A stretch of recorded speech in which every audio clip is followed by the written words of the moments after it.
Kia ora, good people, and welcome to the future of Auckland sport. We're coming to you live on Facebook and YouTube, thanks to the support of Regional Facilities Auckland and ATED. And we're brought to you in this COVID-19 level 3 lockdown in association with the letters W, T, and F. I'm Dean McLaughlin from United via Sport. See, got the blazer. Welcome to my bubble. I'm pleased I fought off 3 online learning students and an ultra busy marketing director to book a meeting room here at home. A fortnight ago, our first webcast on women's sport was beamed to you from the Herald Theatre at Auckland Live. Well, when we looked ahead to this webcast on community sport, we had no idea we'd be in lockdown, our hair getting out of control again, teeth feeling phantom pain knowing our dentist is shut, and there would be no school sport, no community sport, no training, no games, no club rooms, no tribal interaction, no muddy feet being traipsed through the house. It's perfect timing then that we bring together community sports experts and discuss how we can support sports clubs and volunteers and participants in this new pandemic forged abnormal normal. So we're going to kick off today by setting the scene for Auckland's $2 billion sport and recreation sector. We'll have a sporting deep dive on the future of Auckland sport with Dr. Sarah Sandley, who is the CEO of Active, the charitable trust charged with making Auckland the most active city in the world. We'll then discuss the challenges facing community sport with 2 people at the coalface of grassroots initiatives. We have Professor Leslie Firkins, the head of AUT's Sports Performance Research Institute, and Harbour Sports CEO Mike Bishop, whose regional sports organisation delivers a wealth of sport, health and wellbeing programs to the public. If you are catching us in real time, please feel free to engage via the United via Sport Facebook page. But first, it is time for our feature interview.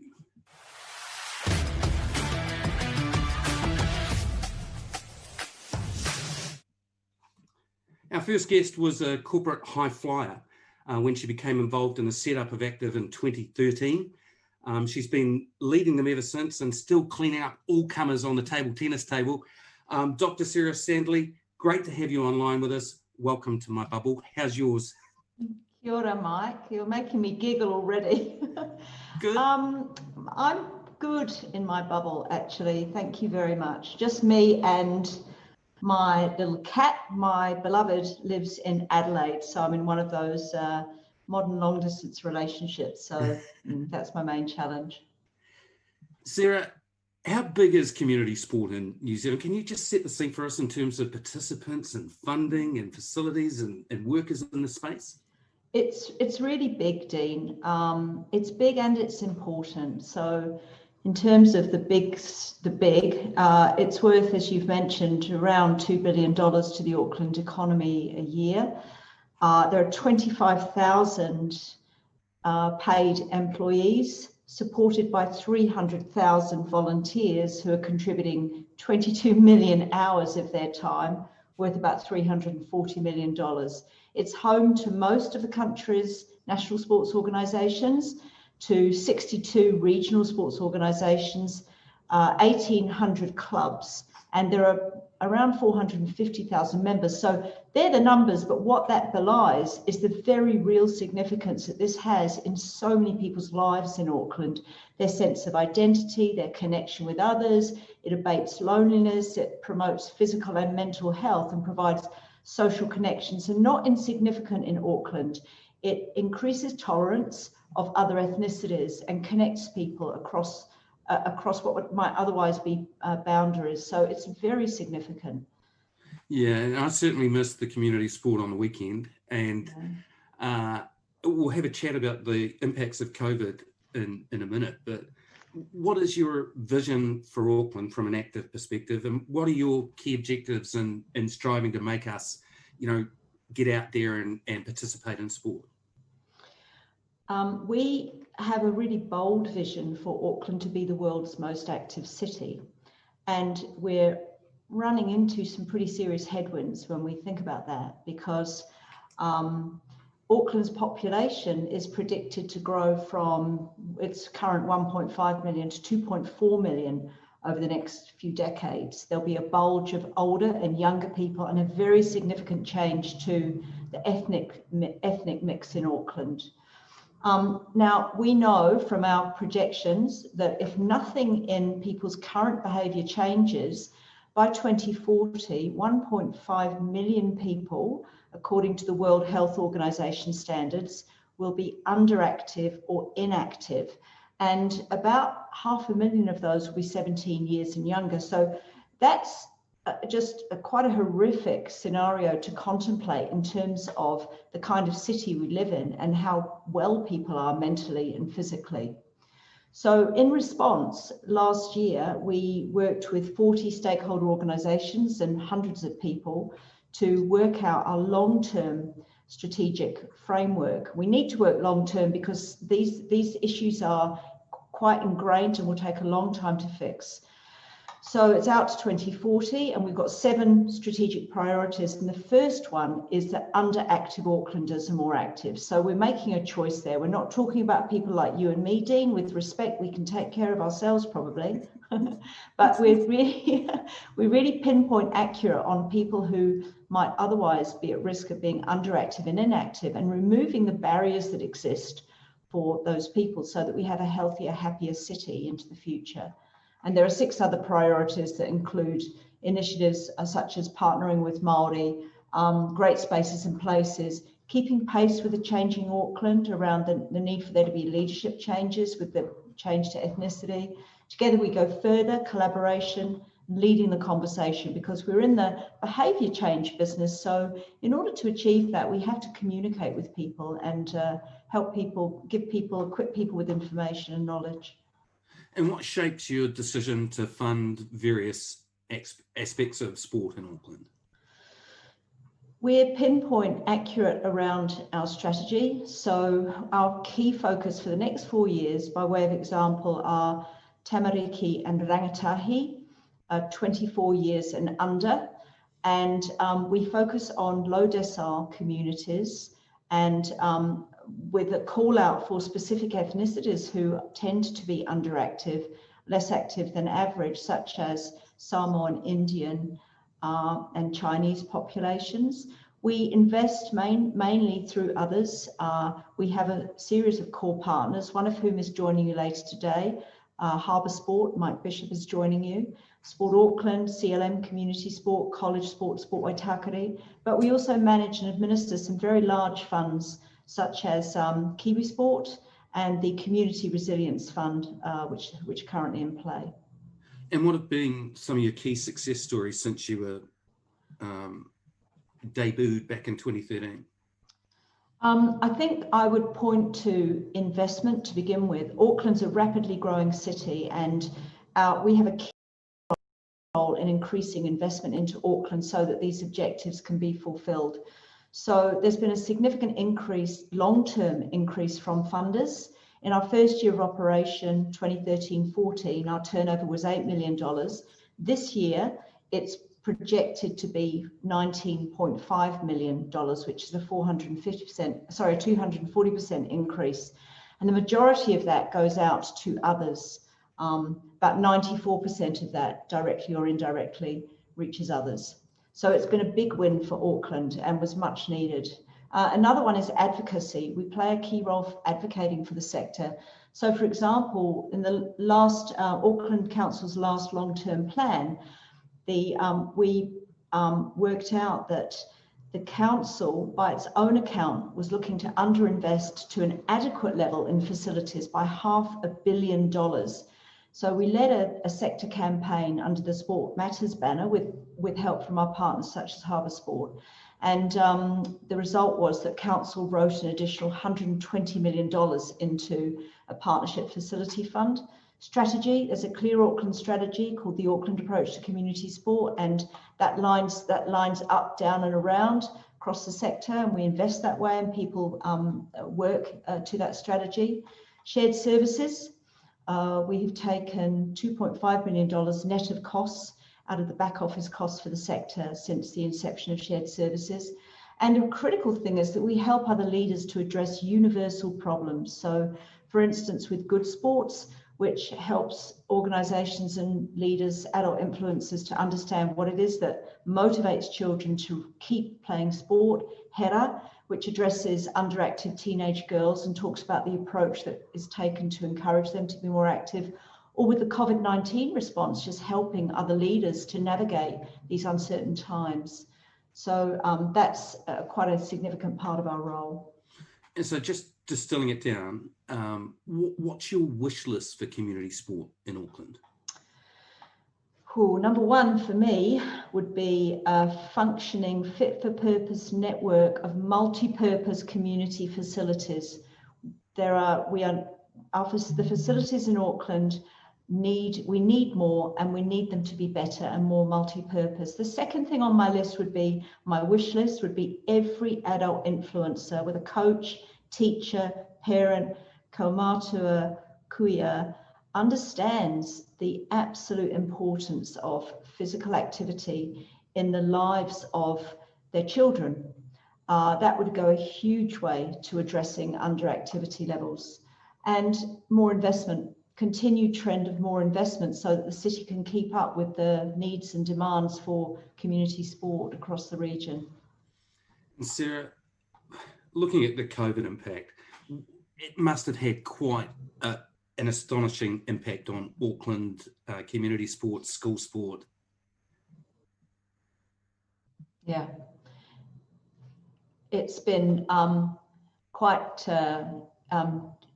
obviously it's unprecedented and it's had quite a devastating impact, and people have had to very quickly work out what they can and can't do. The sector has been incredibly agile and resilient and very determined, but it has had a huge impact. There's no question of that. The big issue in the medium term will be loss of jobs.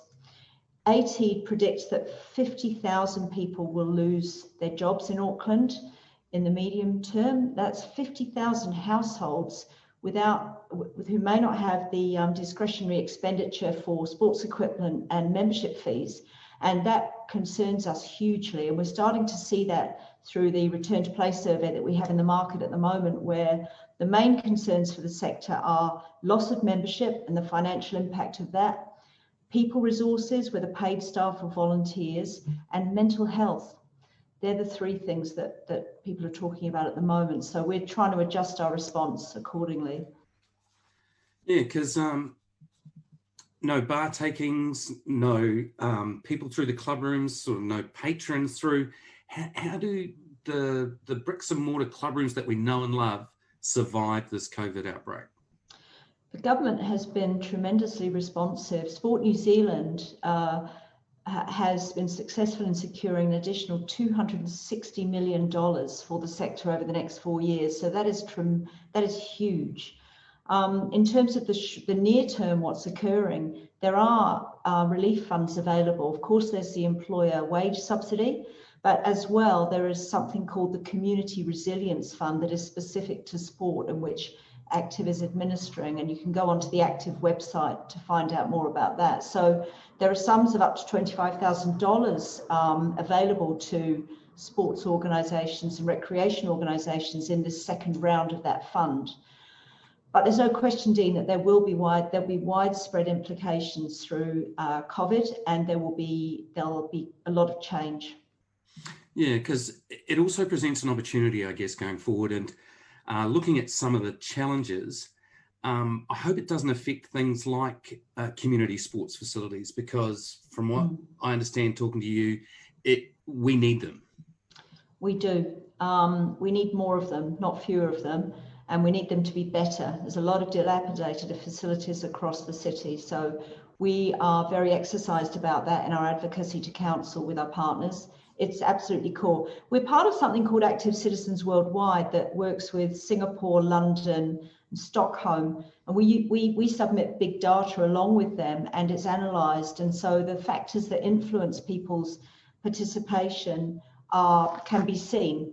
The number one thing that influences participation are other people, be that a coach, a friend, a colleague, in terms of you being involved. The second thing, though, following hard on its heels, are facilities. If you haven't got somewhere to play, you can't play. It seems self-evident, but so the facilities are incredibly important in the lives of Aucklanders. I read yesterday that 41% of Aucklanders were actually born in another country. And given that we have 1 in 3 Kiwis, we're obviously a juggernaut for this country. Yeah. Are we representative in terms of the facilities that we have and the funding that we have? Are we getting the support that justifies our size and the new Aucklanders that are in our midst? Increasingly, yes. It remains a struggle. Active watches this really closely, and we're very vocal on this front. Auckland needs and deserves its share, and it plays a massive role in the success of the country in every respect, including sport. So it just makes absolute. It's not just sort of, it's economically right, it's morally right, and it's if you want to succeed, then you must get this base right. So how do you see the future of community sport in Auckland? Well, I will say that community sport is an incredibly important part of people's identity across the city. So it will take more than a pandemic to remove that effect. It is a vital part of what it is to be a citizen in New Zealand and an Aucklander. So I'm optimistic about its resilience, but we do need the resources to ensure that barriers are being removed for people who are less active, women and girls, people of specific ethnicities, people in low socioeconomic parts of Auckland. Similarly, we need the facilities to be distributed into the right parts of town so that people have access. We'll need codes to be mindful of looking after their members and ensuring they get their pricing right and their offering right, their hours of service right. And we need to make sure that volunteers are supported and brought into the sector. It's a huge job, and there are many, many people working together to address these issues, but I am optimistic. Sarah, just finally, we were supposed to have three Women's World Cups in football, cricket, rugby coming up.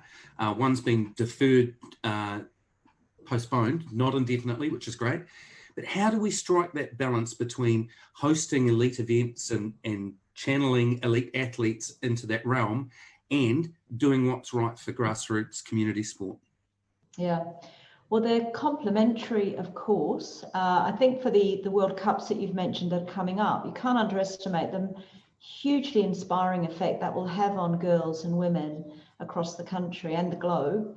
And that will, without question, lead to girls in particular looking for opportunities to play. So we'll play a role with our partners in ensuring the clubs are ready for that, what may be an influx, that the environment is right, the offering's right, the culture's right, so that those women and girls remain playing. But from my perspective, the community sport is vital. It's the most critical part to me because of the very wide range of benefits that it provides to people in physical health, mental health, and the connection that we've spoken about. So hopefully with those two events that you're talking about, these things can synchronize to create a really significant legacy of increased participation for girls and women across Auckland and the rest of the country. We'll Brilliant. certainly do everything we can to ensure that happens. Yeah, well, you've obviously got some challenges out there. Thank you very much. You've got a lot of info, particularly COVID-19 mitigation and coping with it on your website. I'd encourage everyone to go to the Active website. So Sarah, thanks very much for your time, and feel free to stay with us because coming up, we're going to have a panel discussion, which we'll divide into three parts: vision and challenges, ideas and initiatives, and then action points. And today we've got a truly insightful panel. Mike Bishop, the Harbour Sports CEO, is with us. Professor Leslie Firkins, who's the head of SPRINS, is going to be with us. And we're going to have a chat with them after we hear from Olympic legend Barbara Kendall on the value of community sport and how she supports two very talented sporting daughters.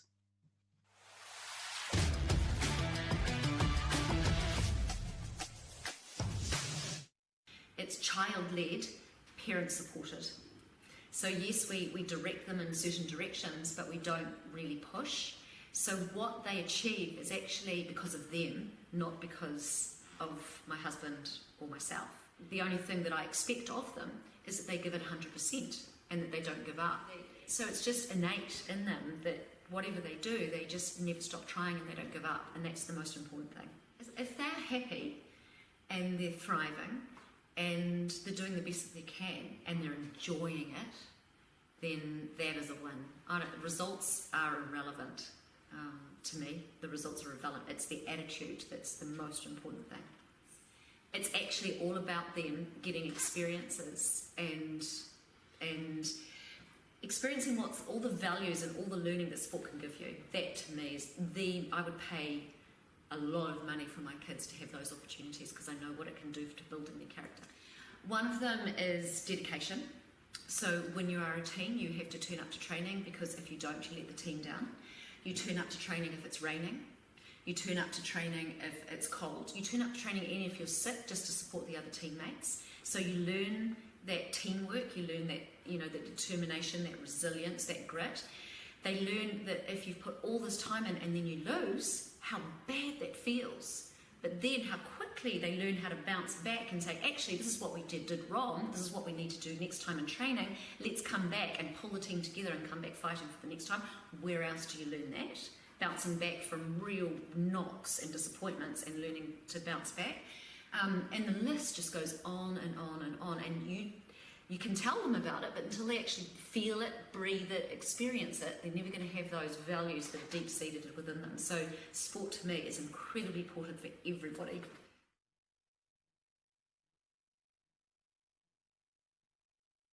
Thank you very much, Barbara Kendall. And we're catching up live today with two people whose knowledge of community sport, bigger than Patrick Tuipulotu's thighs, immense. First up, a warm welcome to you, Mike. I think I've won backdrop of the day. Good to see you. Most definitely, Dean. And Leslie, great to have you aboard. How are things in your bubble? Pretty good. As you can see, I've got my bookshelf behind me.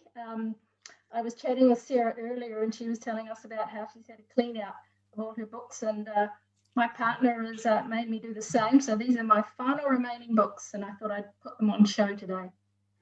You don't have a copy of my novel, though. We'll have to fix that. Mike, can I ask you, just ripping straight into this COVID-19 impact, how has it affected community sport in Auckland?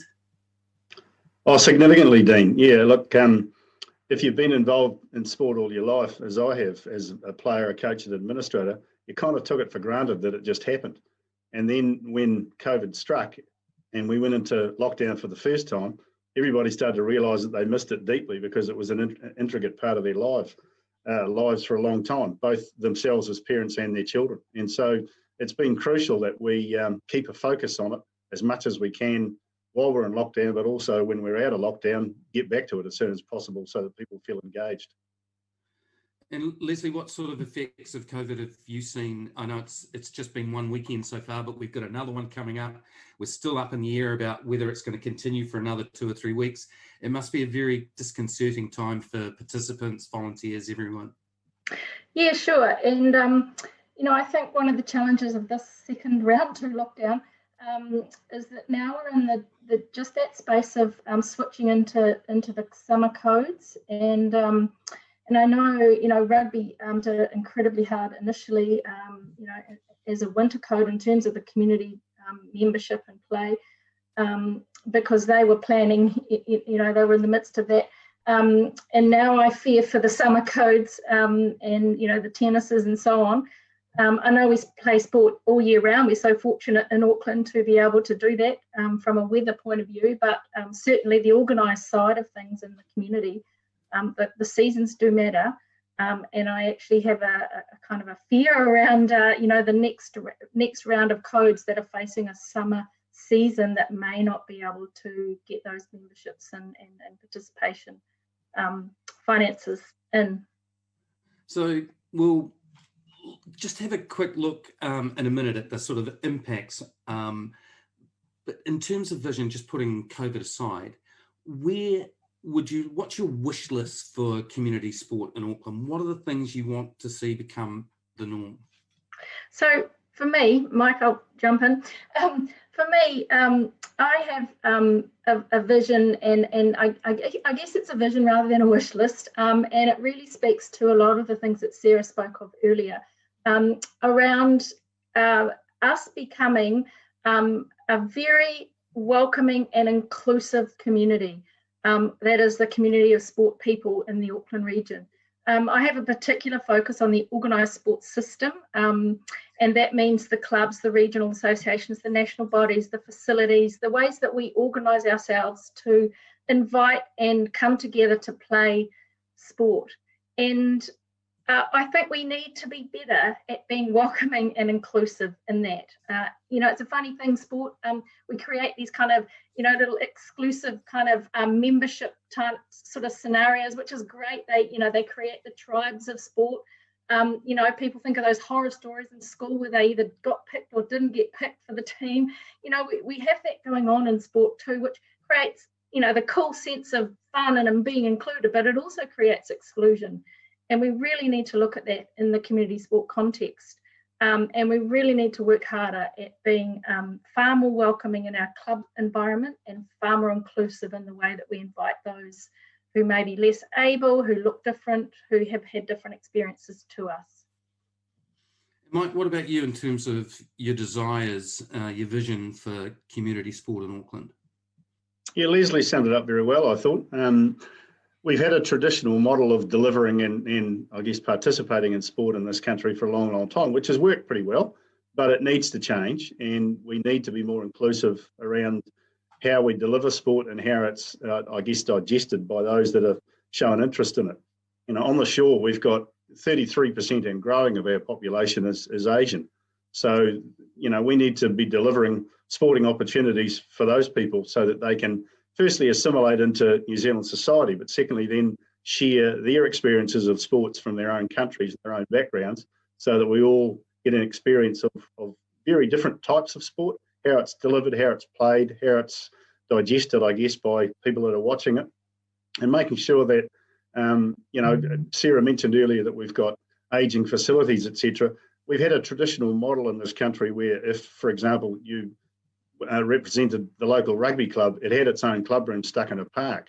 We've probably got to look at how we amalgamate codes together under the one roof and under the one, I guess, environment to make sure that they're all intermingling. There's a shared services option there as well, just to make sure that the whole community embraces sport as a whole and all the various codes that want to participate in sport. Yeah, well, that has become a real feature of the first two webcasts in terms of having the right facilities for the community.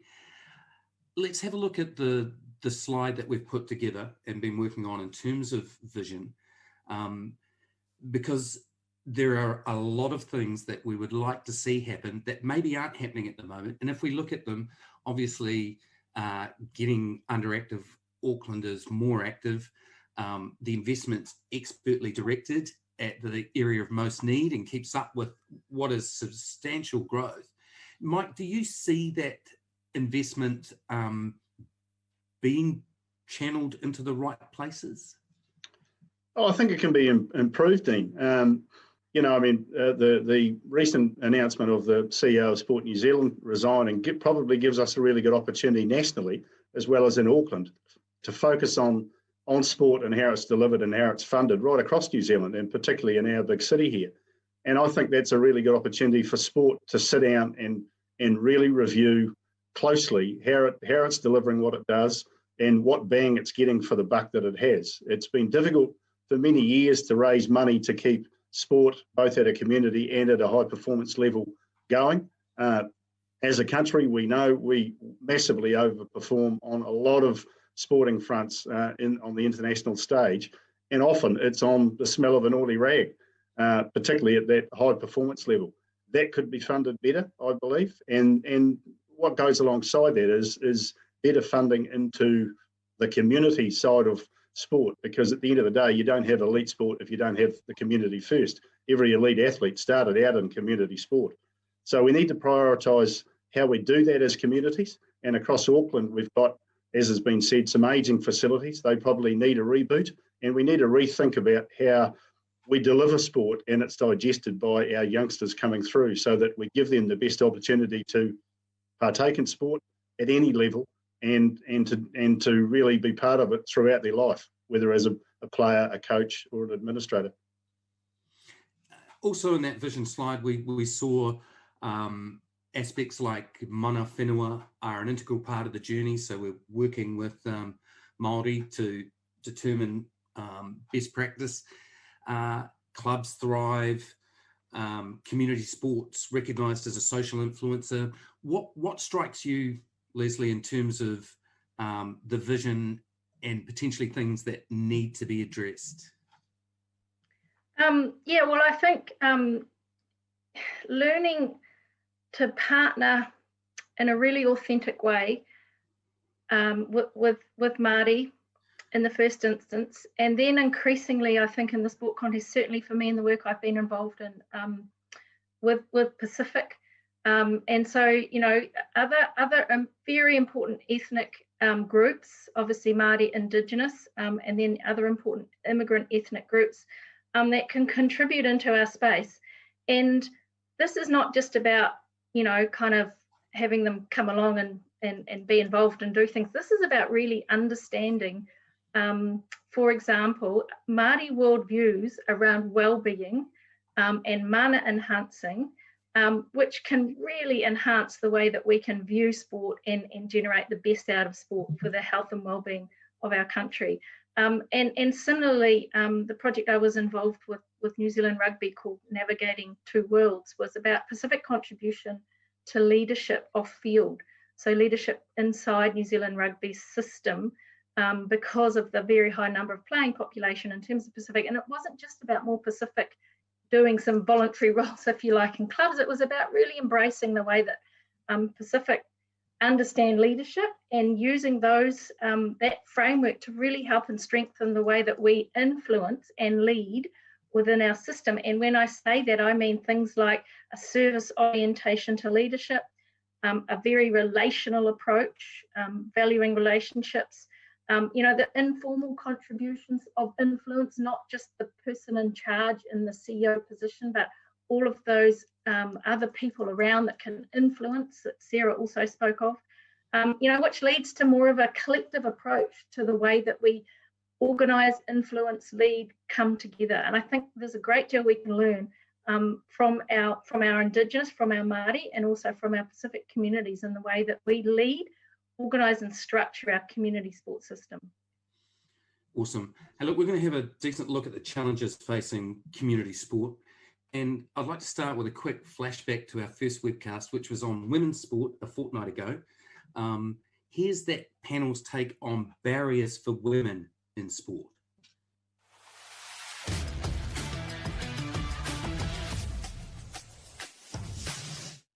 Definitely challenges around funding, around facilities, even within our sport, being a very small sport in Aotearoa, New Zealand, getting access to those funds and having very few facilities or access to facilities around the place, especially in Auckland, makes it very difficult and puts up barriers for participation.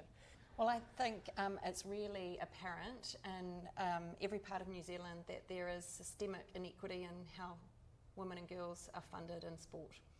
And I think particularly in Auckland, what we do know is the largest funder is council into facilities and other areas of sport. So that's an area that we want to be at the table and have that conversation with council about how we support to ensure there are facilities for female umpires, referees, rugby players, and your facilities. So I think that is where we can start. If we're going to be sustainable, if we're going to be really talking to the heart of diversity in sport, I hope that one day that we have the same offerings, the same opportunities for women, our Pasifika Māori people, and that it just becomes the norm. Sound familiar, Leslie? I mean, the affordability in sport is a big issue, isn't it? Oh, absolutely, it is. And, that is one of the things that we collectively need to work on. And in my mind, it's about unbundling the charging system. We have had this clunky membership system, obviously, that I spoke of. You join your club as a member, and often that's an annual membership fee, and it's done that way because, it was kind of the only way we could logistically organise that. Well, you know what? We can, in the digital age, we can unbundle all of those charges, and, we can invite the casual player, the one-off, the 2 times a week, the person who isn't in our regular networks, and that will certainly help with the affordability aspect in terms of the on-the-ground charges. And then the other comment I would make is that, with digitisation comes, commercialisation and professionalisation of our sector. Certainly at the high performance end, of course, we've seen that. But community sport, as Sarah spoke of, and Mike too, creates an enormous contribution to the fabric of our society. It is about bringing people together, for a common purpose. It's not just the players, it's the volunteers as well. There's social institutions. There are important things that we have in our society that make us a better society to live in terms of the well-being, in terms of the mental health, in terms of the physical fitness. And I heard a phrase coined the other day. They help make us a little less lonely. So this means that we do need government funding, we need public funding, we need the social aspect acknowledged alongside pay for play, any commercialisation of it, an individual kind of contribution. We need all of those elements in terms of the funding models to continue to go forward. And Mike, on that, are we getting our funding priorities right? Are Sport NZ and Auckland Council, are they providing you with the funds you need in the areas you need them? Look, I think they do a pretty reasonable job, Dean, but there's the biggest person in the country, as we've seen over the last 3 or 4 months, is from government. And I think sport, both at a community and a high performance level, needs more funding, needs more investment, because out of that it will grow. Going right back to what Sarah said before about the focus on 2040 and the need to make sure that Aucklanders are more active. part of that comes with good funding to make sure that there's opportunities for people to play sport and to be involved in sport, and that involves the facilities being improved.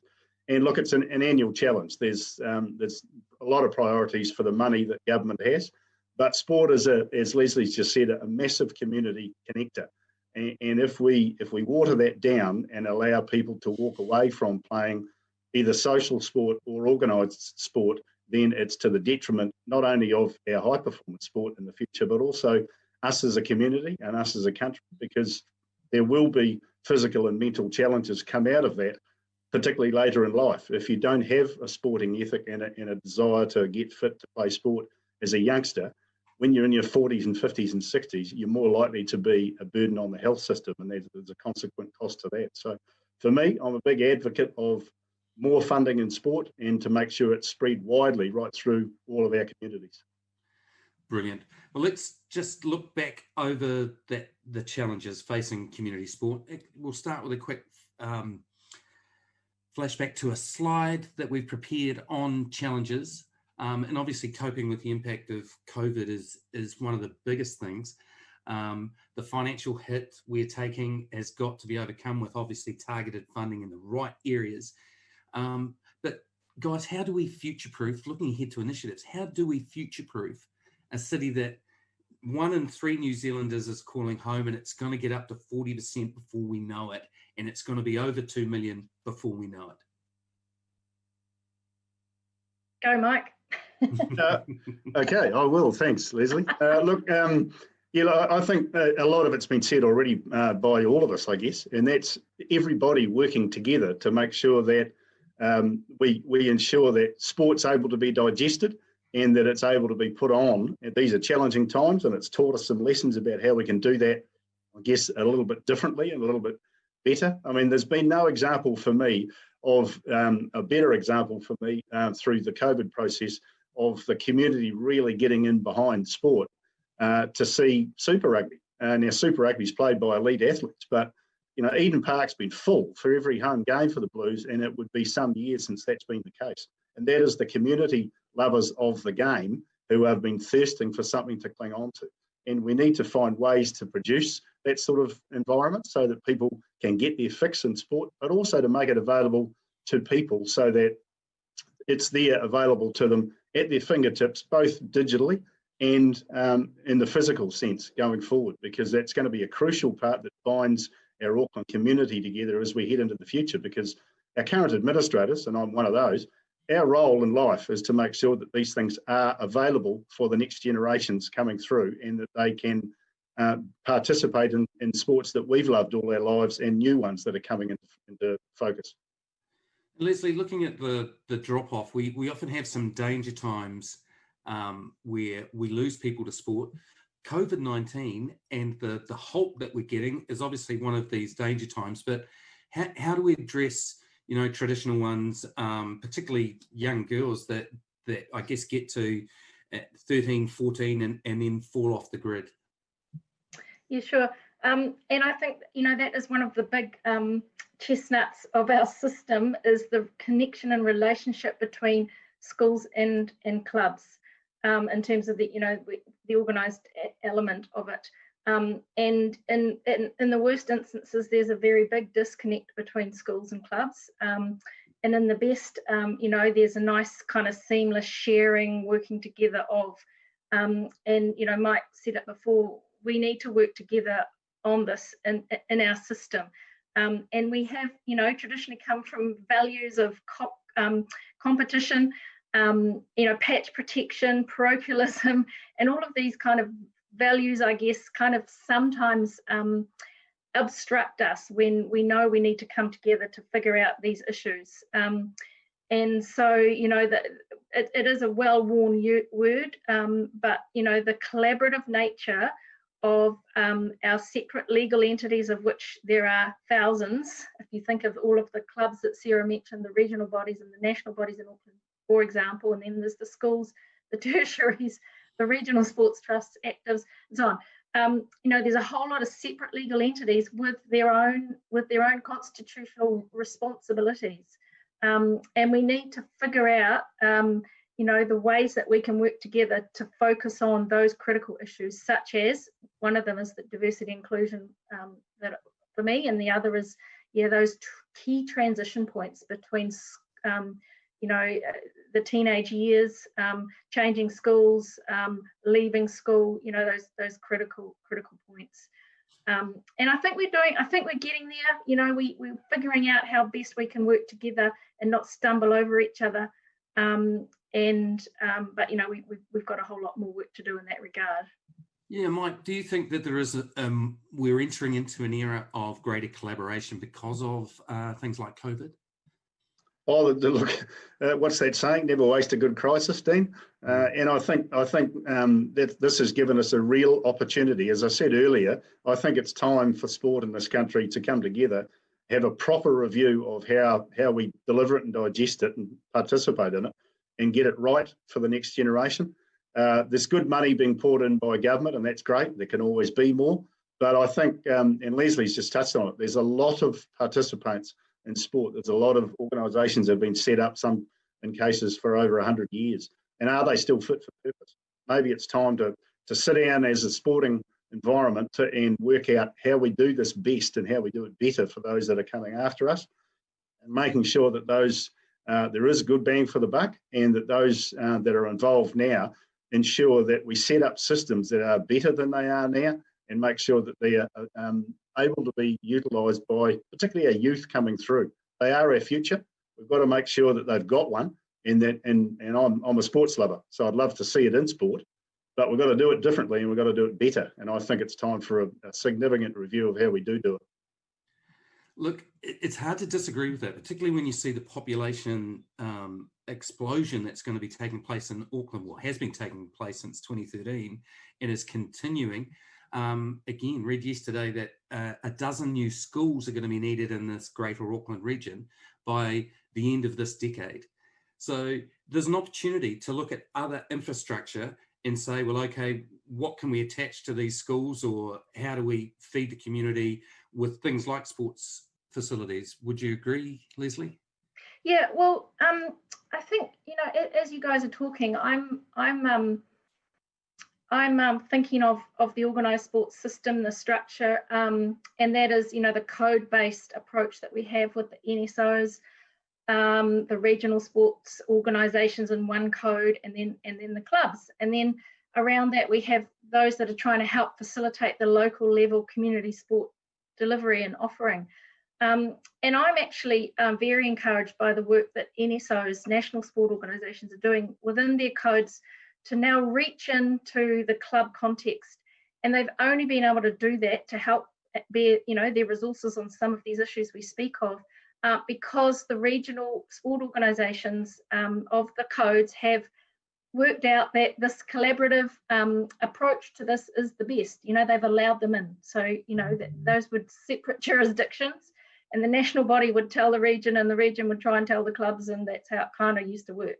And now we've got a much more of a horizontal way of thinking, where the participants in the middle, the clubs are around that, the regional bodies sit around that, and the national bodies are in fact now interacting with the individual participant player and also the clubs, just to help, because they're the most resourced, just to help with the way that we can reinvent ourselves, open up the clubs, become more inclusive, develop our facilities, develop our offerings.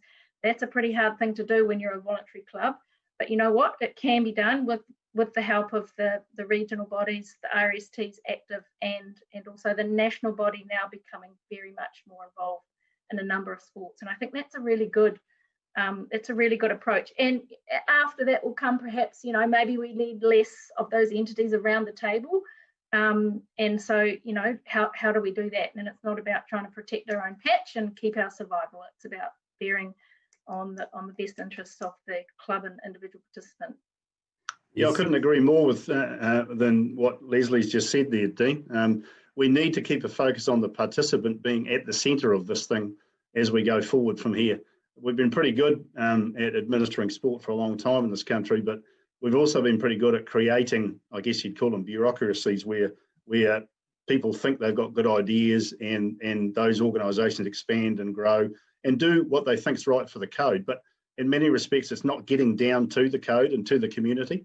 And so Leslie's idea of a more horizontal process where there's communication going both ways, so that people in the NSOs and the RSOs, etc., are hearing what the community is saying for their code, and vice versa, is going to make it much more efficient for us to deliver sport to those that want to participate in it going forward. And that's only going to work if everybody's in the right headspace to work for the greater good. So recap time, let's have a look at potential action points that we can take forward. And I'm collating all these action points to go with the first webcast on women's sport and our future webcasts. So I'm going to put them together into hopefully a white paper that's just a snapshot of where we're at the moment and where we can potentially go. So thank you, good people, for having input into these action points, which, consensus among funding agencies in terms of strategic approach, particularly for infrastructure, fit for purpose, network of multi-use community facilities. That's coming through loud and clear. Empowerment programs. I think we need to get out and support the likes of HERA and Good Sports. And Mike, you guys were instrumental in Active Asian on the North Shore. It looks like that has developed into quite a remarkable program. And then getting behind these hard-hit clubs and help them in associations, particularly with collaboration and resource sharing, outsourcing opportunities, model what those interesting junctures where people drop off, those transition points you were talking about, Leslie, need to have a good look at those. And then there's some awareness to be done, I'm sure, in terms of making sure that the people in power appreciate just what sport does for this region. Mike, do you think the powers that be truly comprehend what an integral part of society sport is? I think they do, Dean. I mean, people, in my experience over a long time in sports administration, people who work in it love it. So that's why they're there first and foremost.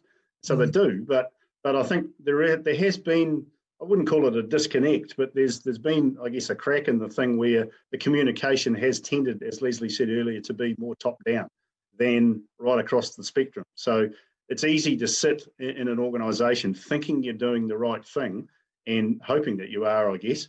If you haven't engaged with the community you're aiming at on a regular basis, then you're going to create a divide and you're really not going to understand what the community is looking for. So we need communication going both ways to ensure that we've got a good way forward here.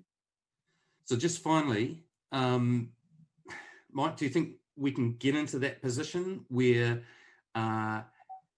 we are collaborating, the funding's going to the right place? What is your fervent wish for community sport in this region? Oh, everybody works together, and we've got a fantastic volunteer network in this country across sport. So everybody works together, whether they're paid or not paid, to make sure that everybody in this country gets an opportunity to participate in sport in whatever way, shape or form going into the future, whether it's as a player, a coach, an administrator, or just a fan who likes watching it, to make sure that the whole community knits together. Because out of that, we get our elite sport, and that's the stuff we like to watch on TV. But it all starts in the community. And so there needs to be a significant focus on how we do what we do in community sport going forward. And Leslie, final thoughts from you on the balance between high performance community sport and where you see community sport going? Yeah, well, actually, I'll just touch on the question you asked, Mike, first, if that's okay.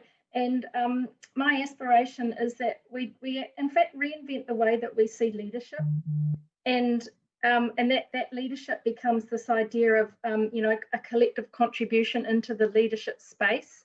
Yeah, we've got leaders, and yeah, we've got other people, team members and followers, but everybody has a role to play in creating leadership, and that can be informally. There's a role to play for everyone in this, and that is actually, as I was saying before, a model of leadership that comes strongly from our Indigenous and Pacific views of connection. I think I think understanding that simple difference between a leader being the person in charge and leadership, where there's a role to play for everyone in this, unlocks that ability to step forward and collaborate and contribute, and not wait for the person in charge to tell us what to do here. And I think we've seen that in this process with COVID. We've seen a lot of people step in and step up and contribute and offer, and I think that's fantastic. And then the final thing on the relationship between community sport and high performance sport, to me, I don't, we shouldn't lose sight of why people play sport, why people want to come together to play sport. And in large part, it's for the social interaction, the fun, and all of the rest of it. And even if, we're on a pathway to high performance, it's about striving for excellence. And that is a higher purpose, I think, than just the binary idea of winning or losing. I've actually got a poster up behind me. You may or may not see it. Sarah, I think, touched on it before, or was it Mike? It's a T.S. Eliot one. You probably can't see it that well. But what it says is it says the journey, not the destination, matters. And I guess that would be my final thought in the way that we come together and value sport. Yeah, well, any journey in sport I'm enjoying, and I'm going to show leadership by blowing the whistle on this panel discussion. It's time to wrap it up, good people, and I just want to thank you so much for your input. I want to thank Dr. Sarah Sandley from Active, Mike from Harbour Sport, Leslie from all over the place, including AUT, Sprins. Big thank you to Regional Facilities Auckland and ATED, because they have really gotten behind me, and Auckland Stadiums, in trying to amplify the messaging from these webcasts, and in providing facilities, supposedly at Auckland Live with the Herald Theatre. Maybe we'll get there next time, maybe not, we'll have a look. But Andrew Dewhurst, who's been helping me produce this webcast, big ups to you, and Francis, who's paneling from home today. And just finally, SAS Creative have done a lot of the headings and whatnot. They are an awesome outfit.